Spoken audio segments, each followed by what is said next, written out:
Immortal coming out here.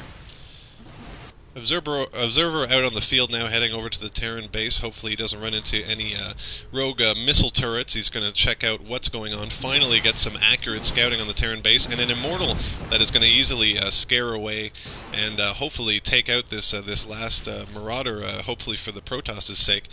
Still giving the edge in workers to the Protoss, but the Terran seems to be catching up quickly now that his expansion, his first expansion is up. But the second expansion for the Protoss now just becoming up and running, and though that worker count will probably be skewed towards the Protoss in no time. Paul laying down a quick scan on Wonkman's base and noticing that nothing has changed since the last time he looked. He may not have seen the robotics factory until now, but he did see that Immortal, so he knew there was at least one robotics factory. Also caught the Observer in his base, just edged into the zone of influence of that missile turret, and the Marines were able to take it down. So no more scouting for either party right now. Another missile turret going down. He's anticipating maybe more Observers, maybe some air units, and a starport also going down for the Terran. So he's going to start building medevacs, maybe transition into Vikings if he sees a clear and present threat from the air. Still no second expansion now for the Terran. I'd like to see him do that now that these two are at a stalemate. Two more gateways being warped in here for the Protoss. He's going to try to press that ground advantage. I think Paul is reluctant to do the second expansion because he knows an attack will probably be coming soon. There's been a little bit of a delay. Neither player has been attacking, so it's only a matter of time before one of them decides to move out. A lot of minerals, a lot of unused minerals right now for the Terran, though. But he's going to go for a medevac drop. I guess that's what was consuming his thought process right now. Maybe an expansion will be coming after this is either successful or fails. But medevac's kind of hesitating now. Hopefully going for that second natural expansion of the Protoss in the Backdoor. Yeah, Wonkman has no units anywhere near his Backdoor expansion.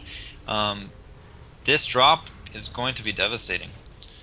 Looks like the Terran going to load up two more medevacs, or perhaps do a double-pronged attack now. Going to divert the Protoss' attention to his natural, while another force is going to go to his other expansion. Looks like a great strategy from Paul. He may lay down some EMPs before escaping. No, he just chooses to run away. Now all the Protoss' forces are trapped over at that natural expansion, while the other army of Paul going to go to work on this first natural expansion, and I think it's going to take it down before the brunt of the Protoss forces get here. Yes, it will. Those Terran forces are going to get scared away, but the work is done, and now he goes back to the natural expansion with the drop, and he's going to take down both these natural expansions. This is absolutely amazing play by the Terran. Yeah, I'd like to see a two-pronged attack. It's always, it always takes your opponent off guard when you do that. I think in a regular battle with the forces that we saw out on the board, this is going to be difficult for the Terran right now to defend. The Protoss force, as I was going to say, is probably a little bit bigger than the Terran. If both these forces came head-to-head, I think the advantage would go to the Protoss. No more Colossus in the ranks right now. Another one being produced, I think. Yep, Wonkman taking down Paul's front siege tank, but leaving the back one up to take many extra shots. Those medevacs full of units coming back to try to aid their Terran brethren. It's all going to depend as to where he can land these medevacs.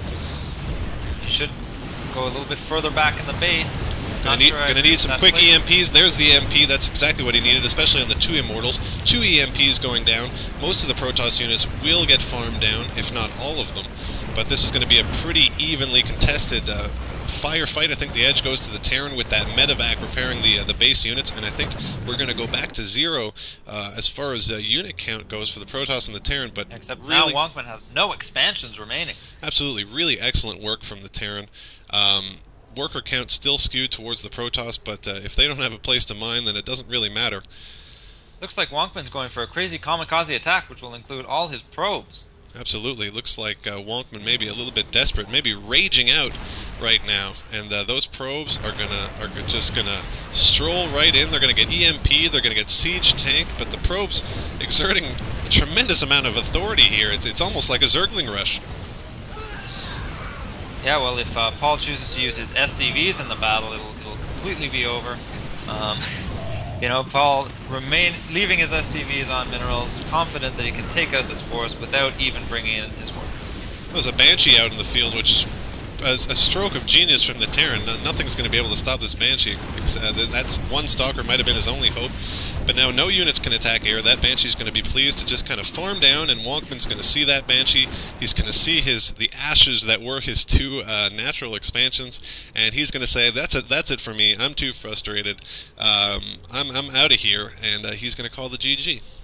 Yep, in the end, it seemed that the two-pronged attack was just too much for Wonkman to handle. Really beautifully orchestrated, kind of back and forth, teasing here, teasing there, and taking down two nexuses at almost the exact same time, while still being able to save the armies, to put back in the medevacs, and then come back and save his own base. Really a masterstroke, kind of 5-6 minutes during the game there for the Terran, and I love that kind of play, creative stuff, confident stuff from the Terran.